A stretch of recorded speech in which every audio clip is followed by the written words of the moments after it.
Korang tengoklah tu. Kalau korang sakit-sakit badan, aku ada satu lagi produk untuk selesaikan masalah korang. Mini massager. Okay, korang boleh massage kat mana-mana je tempat yang korang nak. Sebab benda ni kecil je guys. Dan korang tengok dia ada 8 mode massage dekat sini. So, korang nak massage-massage yang macam dekat tempat urut tu pun boleh guys. Tak ada masalah. Alright, dia ada satu massage pad yang macam ni. Okay, dia ada satu dia macam ibu dia lah. 8 mode dekat sini. Dan dia ada satu kabel micro USB untuk korang nak charge. So yang ni senang je. Kita just masuk je dekat sini. Plug. Dah settle. Alright guys. So jom kita test dekat tangan aku.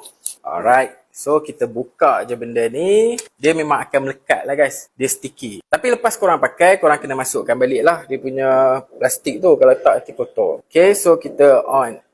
Bapak kuat. Ini baru nombor 1 guys. Korang bayangkan kalau nombor sampai nombor 9. Memang kuat. Memang terasa. So kalau korang ada lenguh-lenguh kat mana-mana saja bahagian badan, korang boleh gunakan je benda ni. Sebab dia senang guys. So guys, kalau korang minat, klik kat beg kuning di bawah.